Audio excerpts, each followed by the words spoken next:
Απόστολε Άγιε και Ευαγγελιστά Λουκά, πρέσβευε το ελεήμονι Θεό, ειναι πτεσμάτων άφεση παράσχητες ψυχές ημών.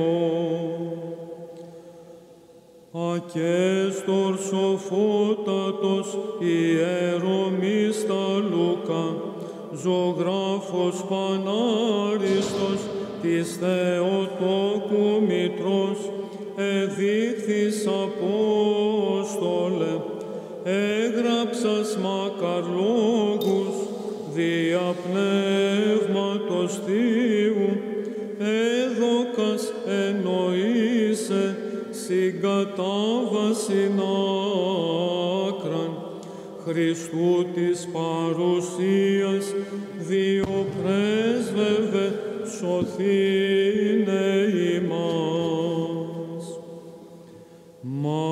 Μαθητής γενόμενος του Θεού Λόγου,